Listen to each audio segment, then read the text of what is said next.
Hey guys, it's Christina here. Welcome back to the channel. If you are new to this space, my name is Christina. I'm a naturopath as well as a carnivore. And here is kind of where I share my monthly updates. I share information about, carnivore as well as just general health stuff as well. All of that type of stuff. Now, I will just point out, I'm in my beautiful friend's tiny home, which is amazing, by the way. So I'm just here in her little tiny home and using the facilities, essentially, well, the space so that I can work. Now, December. I've got a couple of things that I want to talk about in December. There hasn't been big changes for me this month. I'm just looking at it. So weight-wise, pretty much the same, pretty much stayed the same as the month previous to it. So sorry, I'm saying December, but it's actually January. So pretty much the same as last month.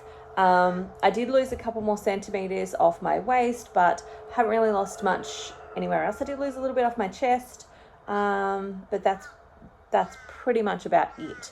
Oh no, hips too. It's okay. I'm telling a lie. I lost 2 centimeters off my hips, 2 centimeters off my waist, 1 centimeter off my hips, and 1 centimeter off my chest as well. So I have lost a little bit. I haven't done a big transition in the sense like I've lost kilos, and I was here's the thing, it's my birthday in 15 days and I'm going to be 43. Oh my god, I'm going to be 43, and I was kind of hoping that I would lose 43 kilos by then. So currently I'm sitting at 37 kilos still, haven't budged from there over this last month, and have lost a couple of centimeters but not much else. So maybe I've gained a little bit more muscle, but nothing else has really much changed. Now I was hoping that I would be able to get to my 43rd birthday. Clearly, my brain is not working today. But get to my 43rd birthday and be able to go, I've lost 43 kilos. The likelihood of that happening is pretty slim to none at this point, unless some type of miraculous thing happens and suddenly I lose a heap of weight. And I'm just thinking about that going, I could lose a limb, but that's not what I want to do. And so the likelihood is I'm not going to meet that goal. That's okay. It's just something that I set for myself to see if I could get there. I'm not going to get there, and I'm just going to be okay with that. But one of the things that I wanted to talk about is living in the lag. So one of the challenges for people who are on a weight loss journey is that you live in the lag. So what I do today doesn't necessarily show up on the scales tomorrow. And I know this for myself as well. So let's say I eat chicken. Now, chicken is one of those foods for me where I'll either maintain so I won't lose, or I might gain a little bit, depending on, what else I've eaten that day, for example. And so because chicken does that, and I know that chicken does that, I usually don't see it the next day. It's usually the day after or the day after that. So I'm living in the lag. I do the thing today, and then it's a couple of days later that I actually see either the results from that or the consequences from that. And so this makes weight loss or any health journey a little bit challenging. And it's the same with, for example, my blood glucose. So one of the reasons that I started this protocol was for my blood glucose, to get it back into balance. Now, I can say that my current numbers are back down into the 6s. Which is good. I would like it to be in the 5s, but I'm working on it. So I'm getting there. Now, one of the challenges for all of it, so even with the blood glucose, right, I can be like on point today and for the whole week, but it might take another 2 weeks before it really shows up in my blood glucose fasting levels. So what I eat at this meal will, in 2 hours later when I measure it, will alter that. But in my fasting blood glucose, that comes from your liver, and it comes from, the stored history of the liver. And so from the perspective of living in the lag and what we do today affecting our tomorrow, that can take more time to come down. So if I eat beautifully for, the next week, and I'm super strict and maybe even doing some fasting and those types of things, it can still be weeks before I actually see that fully manifest in my fasting blood glucose. And that's the challenge for everyone on these types of journeys, is that it's not, I've done the exercise today and I have the muscles tomorrow. It's I've done the exercise today, and if I keep doing the exercise, then in the weeks in the future, I'm going to actually start to see the results of that. And so there's this delayed gratification that takes place. And it's also known as living in the lag. So I'm currently in the lag from what I did in December. So December and November. So the end of November, I had two birthdays. I had one of my girls turned 18, the other one turned 19. And then we had December. And the stuff in December, so if I was to go back and look at my blood glucoses from December, most of them were really good until we got to the point where the car broke down. And once that stress of the car breaking down came and affected my body, my blood glucoses shot up. They went straight up. And it wasn't that I changed what I was eating, because I hadn't done that. In actual fact, I might have been eating a little bit less. So it wasn't that I was like eating more high carb foods or anything like that. I certainly wasn't. Diet was pretty much the same. And it was all based on that stress indicator. So what happened with my stress shot up my blood glucose. Then when blood glucose is up, essentially when your blood glucose is up, you've got sugar circulating. So even though I'm not eating sugar, I've got sugar circulating my system. And then that's going to have a follow-on effect of making it really hard to lose weight, making it really hard to regulate, all of that type of stuff. And so that Christmas and then January, the car stuff got sorted out mid-January. And I can tell you, like I can pretty much say to the day, what day we moved back to a different, we moved to a caravan park where there was a pool and those types of things, and it was kind of like the closure of the van stuff happening. It was around about the 19th, because I can tell my blood glucose went from 8.5, 7.7, 7.6 to suddenly 6.1. And that was I'm relaxed now. I'm swimming in a pool and I'm not feeling super stressed and all of that type of stuff. Not that where we were was actually making me feel stressed, but it was just the carryover of the stress from, I don't know what's going to happen with the van. I don't know. Are we going to turn into biking families now where we get on bikes and travel Australia? What's this going to look like? I don't actually know. And so the stress of that put my blood glucose up, meant that I didn't really lose any weight during January because my blood glucose was high while dealing with all that stress.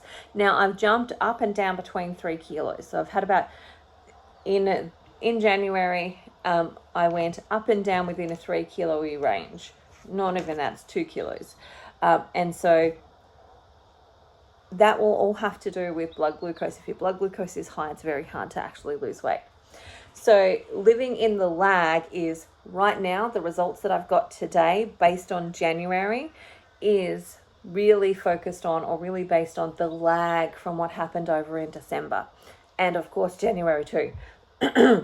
And so living in the lag is one of the really challenging parts about this, because again, it's not what I do today that's going to give me results on the scales right now. So if I eat really well today, I'm not necessarily going to see that on the scales tomorrow. I might, but in regards to the long-term scenario, I'm going to see that over the coming weeks and months as to how that's actually helped or not. So looking at February, it's my birthday month. I don't know what's going to happen this month, but I do know some of what's going to happen this month. We're going down to New South Wales. Well, we're in New South Wales now. There is a birthday that we're going to, and that's about it. That's as far as I know, and I know that I'm having a birthday. That's as far as I know what's going to happen in February. And I do have a webinar course that I'm launching too. If you do have MTHFR, for example, and you want to know more about it, hit me up, because I'll send you the link for being able to join that workshop. But February, my intention is a couple of different things. One of which is to try and be a little bit more firm with chicken. Chicken is a hard one because it is reasonably priced. So when we're struggling, we're getting to the end of the fortnight, or, waiting for payments to come through, all of that type of stuff, it's really easy to kind of pick chicken. Because that's going to be easier to afford. And it's easy. So for example, on a driving day, and I did do a day 2 days ago where I drove for 9 hours. So it was a 7-hour drive, but it took 9 to 10 hours to actually do, because we've got to stop. and we've got to fill up with petrol, and we've got to fill the kids up with food and all of the other stuff. And so that makes it, it says 7 hours on the thing. We're also towing, so that's going to make it slower as well. I usually add an hour for that at least. And then stopping for toilets and all of the stuff. So I'm not planning on doing any big long trips, but we will certainly be doing, we've got another, to get to the destination for the birthday, that is going to be, it's another 7.5 hour drive. But my thought process is not that we're just going to drive from here to there. My thought process is actually that we will have maybe 1 or 2 stops along the way. Like ideally, my favorite way to travel is to do no more than 2 hours of driving, because by the time you pack up and we pack up our tents, depending on how long we've stayed somewhere, that can take anywhere between 1 hour to 4 hours, depending on how long we've stayed somewhere. If we've been there for like a couple of weeks, then we're going to have lots of little bits and pieces that have all made their ways out of containers and things like that we've used while we're there. And then we've got to go put those back into containers and finalize and finish that. And so that can alter how long it takes to pack everything up, as well as clothes. Like if we've done all the washing, we've got to put it all back into suitcases, and yeah, that's when it starts to get a little bit more challenging, as in time-wise to pack up. So by the time you pack up, get to your destination, then reset up, depending again on how long you're going to stay there, that whole process, if you're doing a 2-hour drive, can take a minimum of 6 hours. Just to do that and just to move. And so that's without doing anything else like cooking, feeding, making sure, everyone's taken care of, all of the other stuff. So it's a whole day thing to kind of move. And so what I really like to do is only do like 2 hours driving, or maybe 3 hours max. And then, stay where we are for at least, 3-4 days minimum. That's what I usually like to do. Ideally, I actually like to stay there for 2 weeks, but it just depends on what's actually happening and where we're going and all the things and what you're allowed to do, because some of the places you can only stay for three nights or 4 nights. So February, some of my intentions for February is to really work on getting my blood glucose down. Now my blood glucose is, after eating, totally fine. Never had an issue like now on carnivore. I previously had an issue, but because I'm eating food that's low carb, like zero carb to no carb to low carb sometimes, because some foods have, like eggs, have a little bit of carbs in them and so on. So 0 carb is not actually 100% correct, but it's close to. So that means that my glucose after eating is totally fine. Like really, I rarely have an issue with that, except for maybe if I ate yogurt. But it's my fasting blood glucose that I want to get down, because that can rise overnight, and then that can be going for, that risen level can be going for, extended periods of time, all of which means that glucose is pumping around my system, and, that's going to make it harder for that to actually balance out.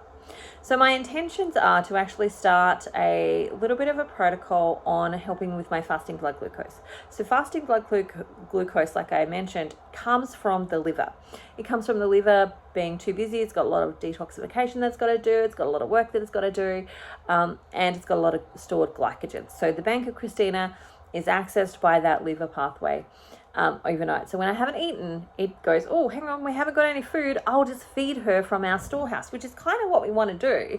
And we want to empty that storehouse as quickly as we can, so that we can so I can get to the place that I want to get to. But I'm just going to trial something. Now, in order to support the liver, one of the things that I like to use is things like lemon juice, and that can be really helpful. There are some beautiful herbs as well that help with that. But the other one that can be helpful is apple cider vinegar. And so I'm going to trial having apple cider vinegar before bed in water, not just drink apple cider vinegar. You could if you really love it, but certainly not my vibe. But actually, before you go to bed, or before I go to bed, at around 7 or 8, I want to have 2 tablespoons of apple cider vinegar in my water. And I'm just wanting to observe and experiment with what's going to happen there and see what will happen there. And I'll certainly let you guys know the results of that and how it helps. I have use this with clients who have had gestational diabetes and the fasting blood glucose is their only issue, and it's often been enough to actually just bring down their fasting blood glucose to keep them off medication and all of those things. So I'm going to trial it for me, and I'll let you know how it goes and what the results are when I do my next video. But yeah, that's what I'm going to try for February. Oh my gosh, it's my brain today. That's what I'm going to try for February, and see what happens. I'm also going to try and be a little bit more conscious to not eat as much chicken.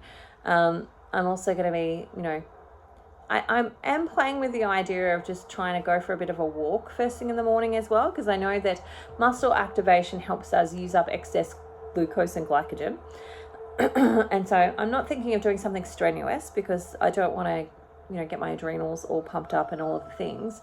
But I am thinking about maybe even just aiming for a light 10-20 minute type of walk of wherever I'm at to see if that helps. But first I'm going to do the apple cider vinegar first, because I want to give each thing that I'm trying a week before I can really look at the results, because remember, you live in the lag. So what I do today might not actually show up for about another week or so, and as in result wise. So those are some things that I'm going to try this month.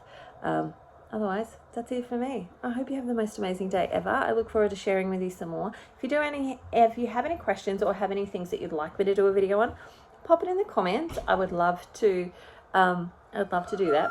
Also, if you are carnivore and you'd like to be on my Conversations with Carnivore interviews, let me know. I'd love to have a chat with you too. All right, bye for now. Have the most amazing day ever, and I'll talk to you again soon. See you later.